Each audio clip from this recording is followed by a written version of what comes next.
Hello, చెప్పండి దేవి గారు. నమస్తే మేడం అండి. నమస్తే అండి. మీరు ఏం చేస్తున్నారు దేవి గారు? చదువుకుంటున్నారా? లేదు మేడం, నేను హౌస్ వైఫ్ అండి. ఓకే, టీవీ వాళ్ళని తగ్గించండి దేవి గారు, డైరెక్ట్గా ఫోన్లో మాట్లాడండి.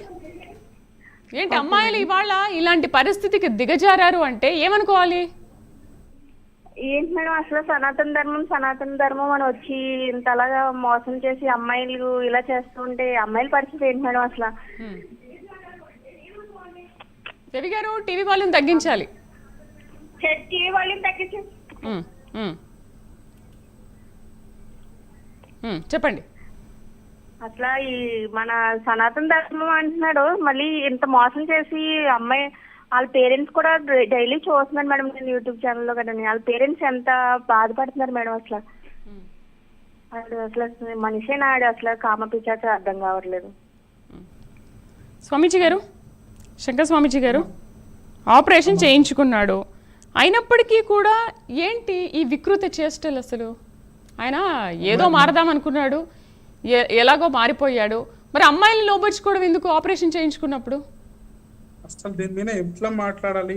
అసలు ఈ విషయం మాట్లాడడానికి కూడా చాలా ఇబ్బందిగా ఉంటుంది. మాకే ఎట్లా మాట్లాడాలండి? అంత దరిద్రమైన పని చేశారు వాళ్ళు. ఎట్లా మాట్లాడాలని మాకే అర్థం అవుతలేదు. దాని మీద ఏ విధంగా మీరు అడిగే ప్రశ్నకు ఏ విధంగా సమాధానం చెప్పాలో కూడా అర్థం అవ్వట్లేని పరిస్థితి. అసలు మాట్లాడాలంటే కూడా జుగుప్సాకరంగా ఉంది. ఎలా మాట్లాడాలి దాని మీద?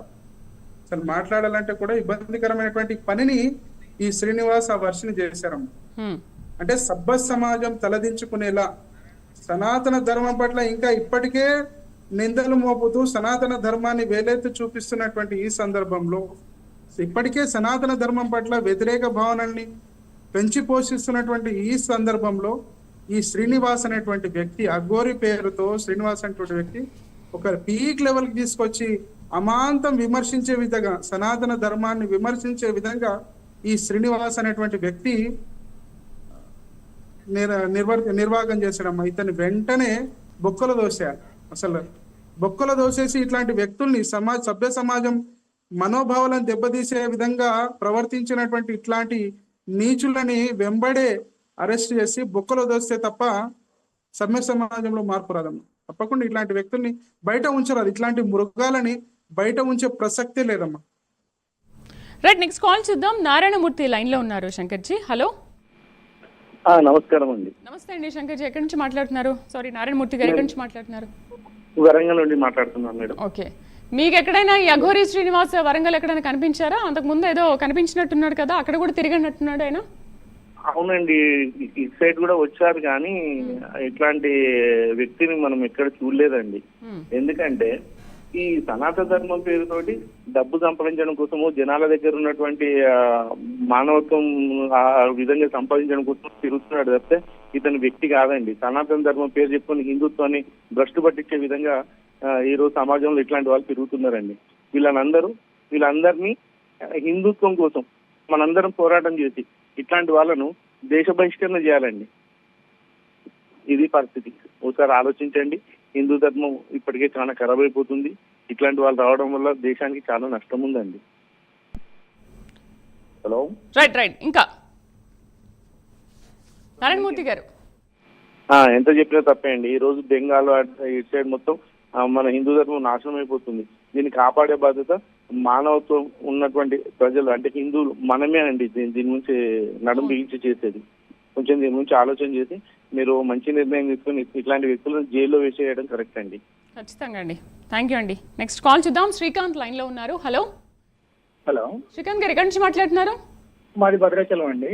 భద్రాచలం. ఓకే, భద్రాచలంలో అసలు మీరు ఎవరైనా అఘోరిల్ని చూసారా?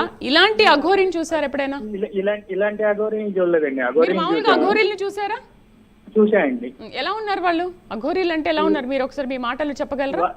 వాళ్ళలో దిగంబరుల్ని చూసానండి, కొద్దిగా వస్త్రధారణతో ఉన్న వాళ్ళని చూసాము, అన్ని రకాల అఘోరిని చూసానండి మా ఊళ్ళోకి వచ్చిన వాళ్ళని.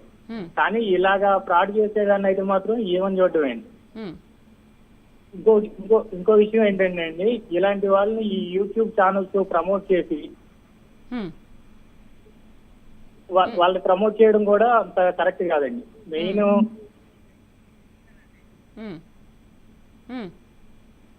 వాళ్ళు చేయడం వల్ల ఇలాంటి వాళ్ళు ఎక్కువ అవుతారండి. ఎగ్జాక్ట్లీ. అంటే మీరు ఏం చెప్పాలనుకుంటున్నారు? ఇలాంటి వాళ్ళు నమ్మకూడదని చెప్తున్నానండి. రైట్. ఇప్పుడున్న యువత గాని అమ్మాయిలు గాని దేవుణ్ణి నమ్మచ్చు గాని ఇంత మరి బీటెక్ చేసిన అమ్మాయి అలాగ వెళ్ళడం అనేది అది అదే కరెక్ట్ కాదండి. రైట్. శంకర్ స్వామీజీ గారు, మీకు కూడా విజువల్స్